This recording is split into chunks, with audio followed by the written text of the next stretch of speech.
Building influence is something anyone can learn. It's an investment you can make in yourself, and it can hold the keys to achieving your dreams and having the life and impact you want to have. I'm Laura Cox Kaplan. I've learned a lot over 3 decades about building and sustaining influence and how using it effectively can make a big difference in your life and career. Here on She Said podcast, we're digging into the different dimensions that help us build and sustain influence. If you thought being an influencer was just for social media, think again. Whether you're starting a business, raising money for a cause, negotiating a promotion, running your household, or trying to connect with those who don't share your views, understanding and using the different dimensions of influence will increase your chances of success, whatever your goals may be. Listening to She Said podcast is a smart, efficient investment you can make in you. I'm really glad you're here, and I'm excited we're on this journey together.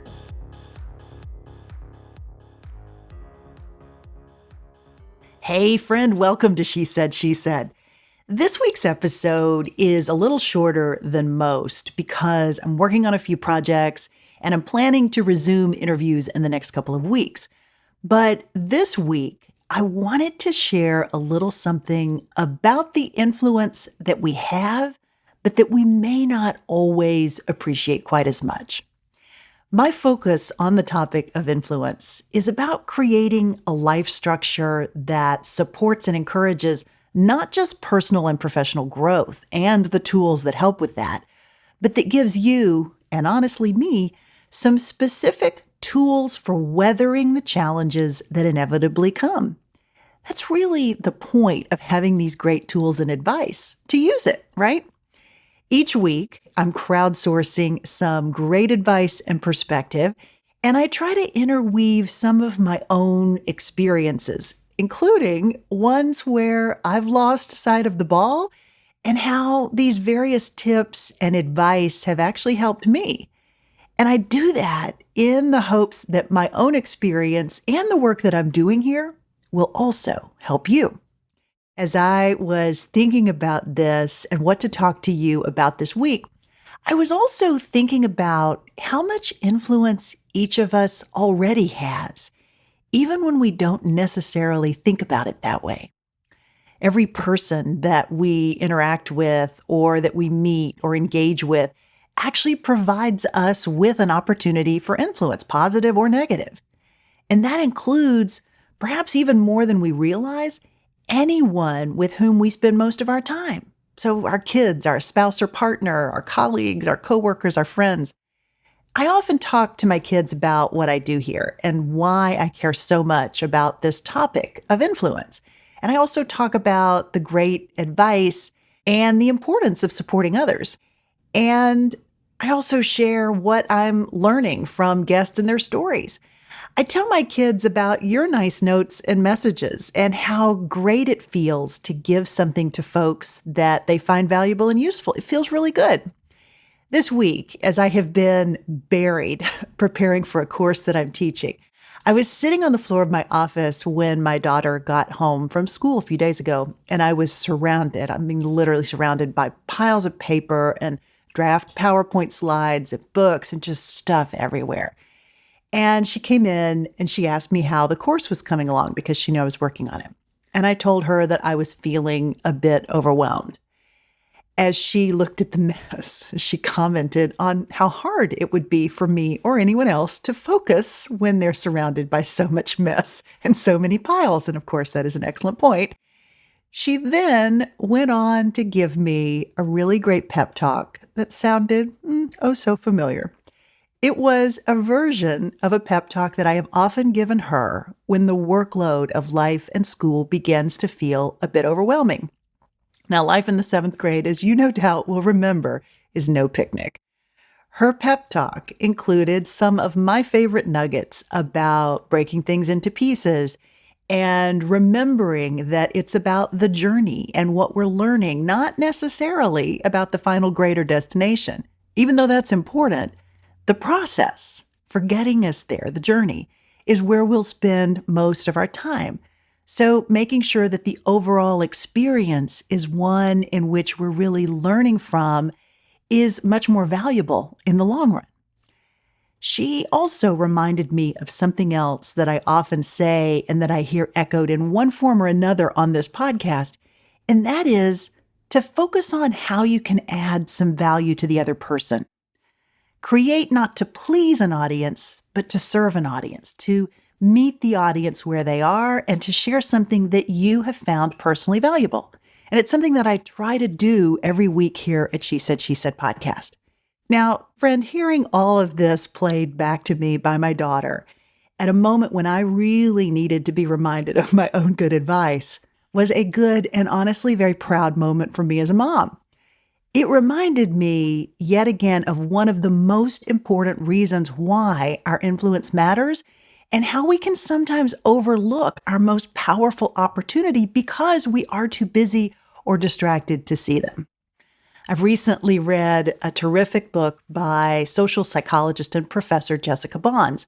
It's called You Have More Influence Than You Think: How We Underestimate Our Power of Persuasion and Why It Matters. It's a great book, especially if you're interested in this topic of influence.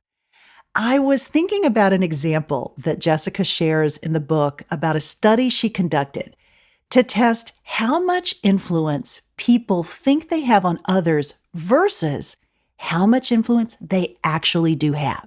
As part of this study, she recruited people to participate, and she told them that they were going to leave the lab and go outside and approach a random stranger of the same gender and give that person a compliment. Specifically, she told participants to compliment the stranger on their shirt. Now, before sending participants out, she asked them to guess how good this compliment that they were about to give would make the stranger feel. Then she gave participants an envelope to hand to the other person right after complimenting them. Now, inside the envelope was a survey asking the stranger that they had just complimented how the compliment made them feel, and then a second envelope where the stranger could then write their answer without the participant seeing it, i.e. making the stranger more honest potentially. And guess what she found? It actually changed the way that Professor Bohns interacts with strangers. The strangers who were approached wrote consistently that the compliments from someone they didn't know made them feel more flattered and better than the participants had expected. She then conducted a second study where they tested how annoyed a stranger would be from receiving an unsolicited compliment. Overwhelmingly, the recipients of the praise appreciated the compliment more than the people offering it had anticipated that they would. So, friend, here's the bottom line. People underestimate how good a simple compliment will make others feel, and they overestimate how annoying it is to be stopped by a random stranger who wants to express their admiration or to share a compliment. Professor Bohns says that her work actually illustrates something else. And it's something that we've talked about here on this podcast as an important component for building influence. People often underestimate how appreciated and how good it makes others feel when we express our gratitude for the impact that they have had on our lives. And we overestimate how it will make others feel awkward when we do share those feelings.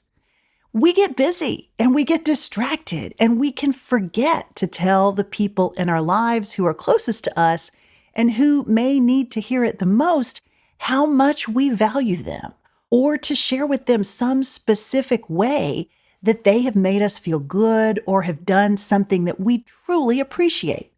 We may not fully appreciate how valuable a gift that can really be. That is true, of course, for those closest to us for sure, but as Professor Bohns points out, it's also true for others we may not know as well, or even complete strangers who might be a future potential connection or part of our network as we grow it.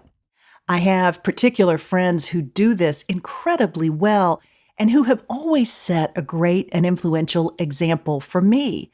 It's something I wish I did more of, and honestly, I'm going to recommit to spend some of my morning reflection time for this purpose as a result. Back to my earlier story about the pep talk that I received from my daughter. I'm glad that I shared my struggle with her because it gave her a chance to help me. And that, of course, made us both feel good. It gave me a chance to illustrate in real time that just because we know the tools and we know how to use them doesn't mean that we don't need help or reminders to use them, and to also take a step back when we need to. And it gave me a chance to tell my daughter how much I valued her for sharing her thoughts with me. I could have, in the moment, decided not to share my struggle with her, but honestly, it would have been a missed opportunity for both of us. And one other thing, I was also proud of myself for not beating myself up too much for actually needing to be reminded of all of this. Hello, little perfectionistic brain. That too is an important point. Friend, own the struggle, the failure, and the challenge. Admit it, get some help, and for goodness sakes, keep on going. On that note, I would love to hear what's on your mind and what topics related to influence or anything else you might like to hear about on this podcast. I'd love to hear from you. In the meantime, don't forget how incredibly influential you already are and all the ways that you can be sharing that positive influence with those around you. Until next week, you take care, and I'll talk to you soon. She Said podcast is produced weekly by She Said Media.